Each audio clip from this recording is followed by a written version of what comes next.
Hello, everyone. Welcome to the Newsbrowse News broadcast. At least 69 people have been killed in an attack carried out by armed rebels in Ituri province, located in the conflict-torn northeastern Democratic Republic of the Congo. Security officials confirmed that the Cooperative for the Development of the Congo, CODECO, militia groups, which claim to protect the Lendu ethnic group, were responsible for the assaults on several villages around April 28.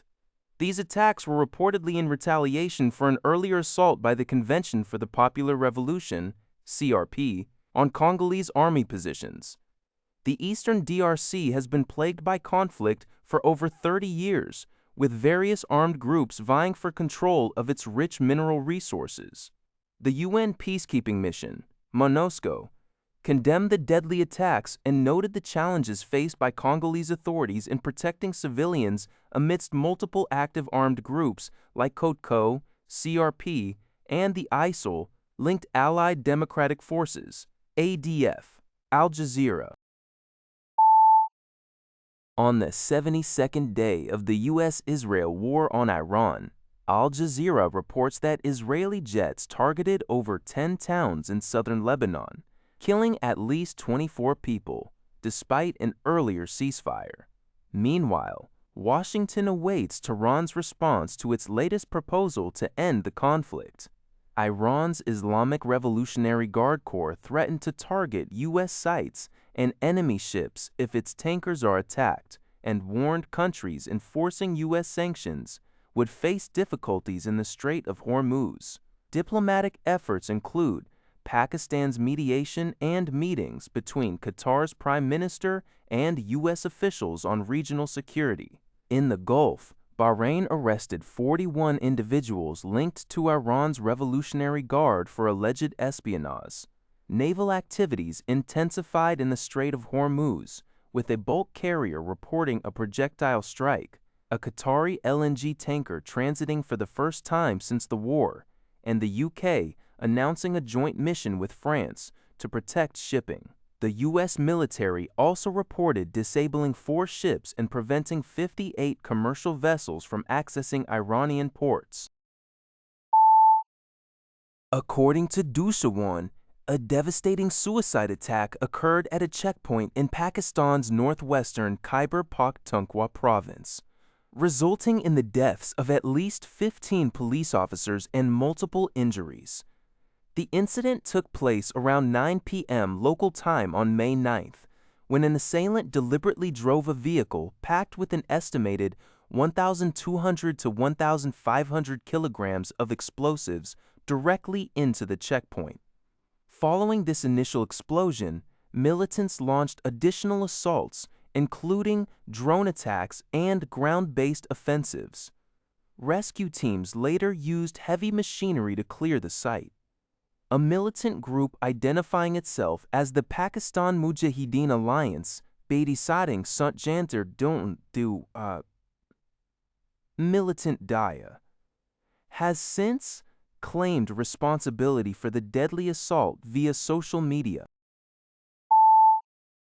Despite a 3-day ceasefire agreement between Russia and Ukraine, Ukrainian officials reported persistent Russian drone attacks and close to 150 exchanges of fire in the past 24 hours. The ceasefire, announced by former U.S. President Trump on social media on Friday, May 8th, and subsequently confirmed by both Moscow and Kyiv, aimed to facilitate the exchange of 1,000 prisoners from each side. However, the truce has seen little adherence on the ground. According to Ukraine's Zaporizhzhia Oblast Governor Fedorov, Russian attacks in the region resulted in 1 death and 3 injuries on Sunday, May 10th. Meanwhile, Kharkiv Oblast Governor Sinihubov stated that drone attacks on the capital and nearby settlements injured 8 people, including 2 children. Kherson Oblast Governor Prokudin also reported 7 injuries, including 1 child, from drone attacks and shelling since Saturday morning. The Ukrainian Air Force confirmed shooting down all 27 long-range drones launched by Russia on Saturday night. The overall situation on the front line involved 147 reported clashes, according to a morning report by the Ukrainian military. This news is from Lentart Governatsat. According to a report from Zio Shibao, U.S. President Donald Trump is set to arrive in Beijing on May 14th for a two-day summit with Chinese President Xi Jinping.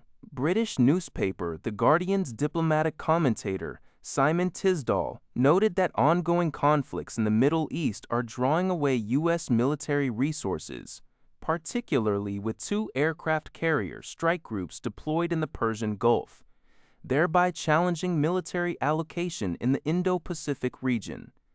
This situation is prompting observers to scrutinize whether the U.S. will adjust its stance and engagement on Taiwan and trade negotiations. A sensitive point is a reported slowdown in an $11 billion arms sale to Taiwan ahead of the summit. Pentagon planners are concerned China's military could achieve full regional force projection capability by next year.